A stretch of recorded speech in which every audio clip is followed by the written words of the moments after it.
जय श्रीकृष्ण दोस्त. आज आपण भगवद्गीतेच्या दुसऱ्या अध्यायाचा 7वा श्लोक, त्याचा मूळ संस्कृत अर्थ आणि मराठीमध्ये सविस्तर अर्थ आपण पाहणार आहोत. कार्पण्यदोषो पहतस्वभावः पुच्छामि त्वां धर्मसम्मुढचेताः यच्छेया शानिश्रितं ब्रूहि तन्मे शिष्यस्तेऽहं साधि मा त्वां प्रपन्नम्.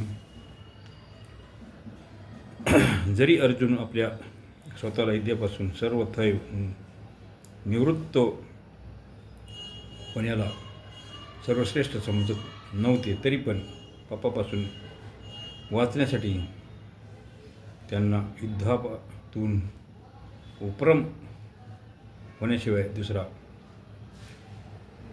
कोणता उपाय दिसत नव्हता. म्हणून ते युद्धापासून उपरम होऊ इच्छित होते आणि उपरम होण्यास गुणच माहीत होते, भीतीदोष नव्हे. परंतु भगवंताने अर्जुनाच्या या उपरतीला भीती आणि अंतःकरणाची तुच्छ दुर्बलता म्हटले. तेव्हा या निसंदिग्ध वचनाने अर्जुनाचा असा विचार झाला की युद्धापासून निवृत्त होणे माझ्यासाठी उचित नाही. ही तर एक प्रकारची भीतीच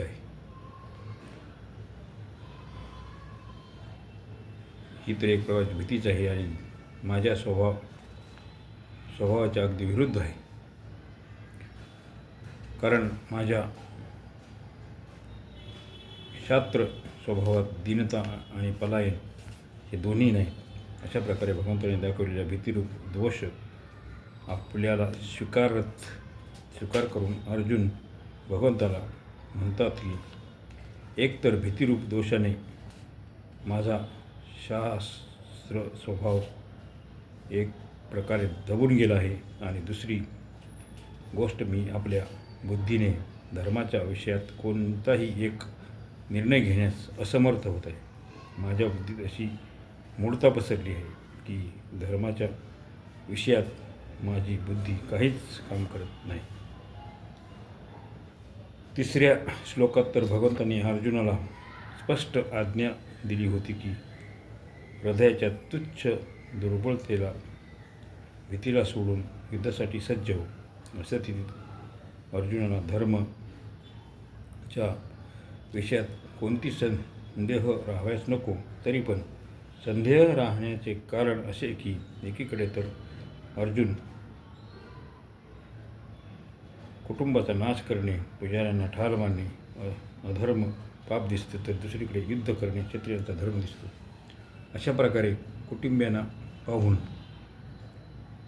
युद्ध करू नये आणि शास्त्र धर्माच्या दृष्टीने युद्ध केले पाहिजे. या दोन्ही गोष्टीमुळे अर्जुनाला समोर धर्मसंकट उभे राहिले.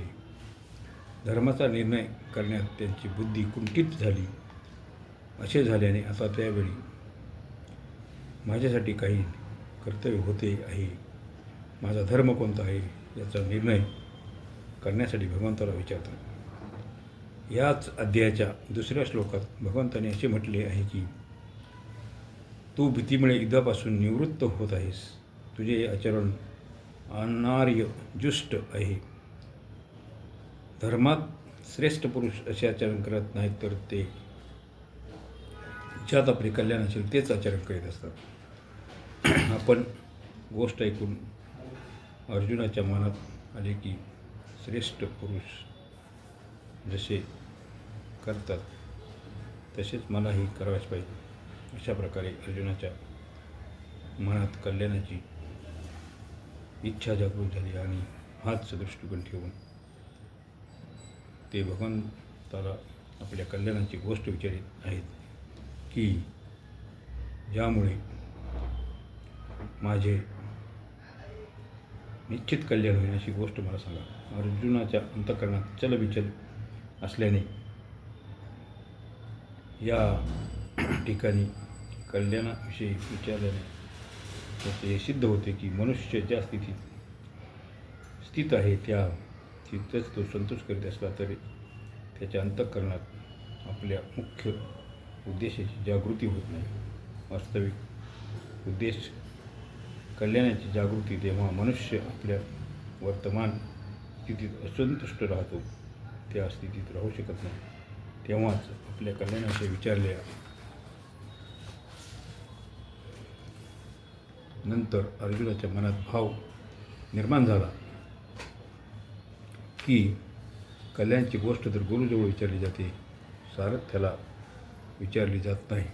अशा दृष्टीने अर्जुनाच्या मनात जो रथीपणाचा भाव होता, ज्या कारणाने भगवंतालाही आज्ञा देत होते की हे अच्युता, माझा रथ दोन्ही सैन्याच्या मध्यभागी उभा करा, हा भाव नाहीसा होतो. आपल्या कल्याणाची गोष्ट विचारण्यासाठी अर्जुन भगवंताचे शिष्य बनतात आणि म्हणतात, महाराज, मी आपला शिष्य आहे, उपदेश घेण्यास पात्र आहे, तर माझ्या कल्याणाची गोष्ट सांगावी. गुरु तर उपदेश देतील, ज्या मार्गाने ज्ञान नाही त्या मार्गाने ज्ञान करून देतील, पूर्ण प्रकाश देतील, इतंभूत माहिती देतील, पण मार्गक्रमण शिष्याला स्वतःलाच करावे लागेल.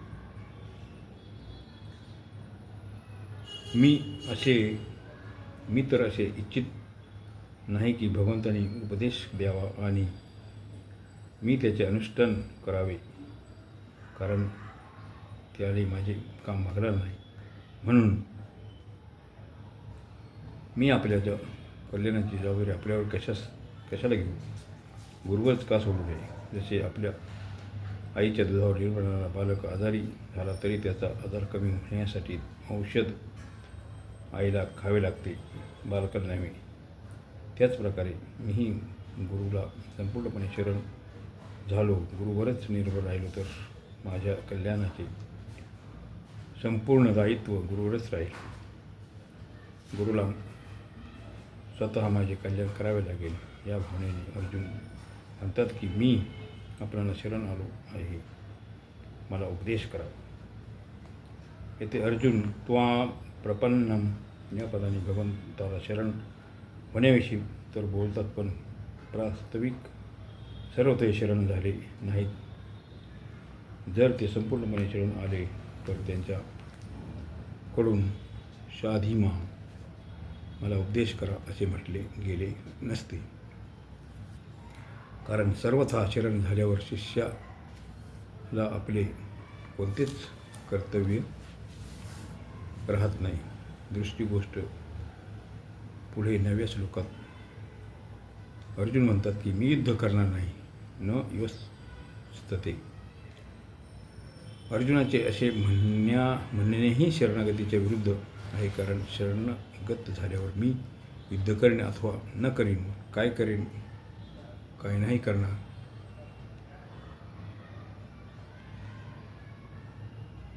आणि ही गोष्ट राहतच नाही. त्याला भविष्याचे ध्यानच राहत नाही. मी शरण काय करवितील, शरण्य काय करवितील आणि काय करणार नाहीत, त्याचा एक भाग असतो. आता शरण्य जे करवितील तेच करेल. अर्जुनाच्या या उणिवेला दूर करण्यासाठी भगवंताला मामेकम शरणं व्रज 18 अध्यायात 66 वाचलो. एक मलाच शरण आहे असे म्हणावे लागले.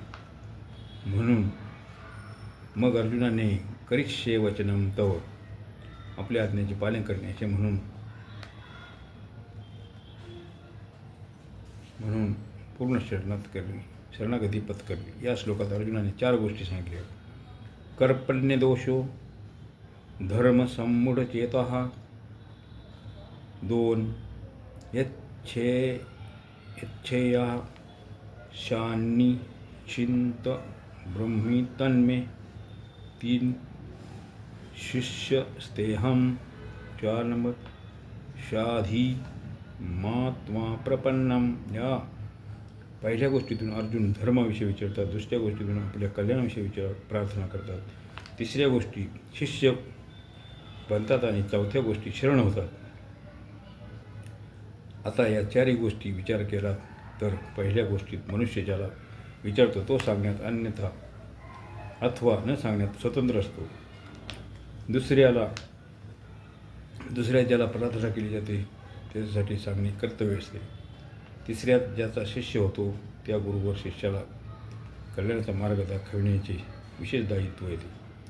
चौथ्यात ज्याला शरण जातो त्या शरणागताचा उद्धार करावाच लागतो. अर्थात त्याच्या उद्धाराची खटपट स्वतः शरण्याला करावी लागते. अशा प्रकारे दुसऱ्या अध्यायाचा 7वा श्लोक संपला. हे भगवतीचे पूर्ण दिव्य ज्ञान ऐकण्यासाठी आपण या चॅनलला जरूर सबस्क्राईब करावं, जेणेकरून आपल्याला हे दिव्य ज्ञान आपल्या मानव जीवनाचा उद्धार होईल. धन्यवाद. जय श्रीकृष्ण.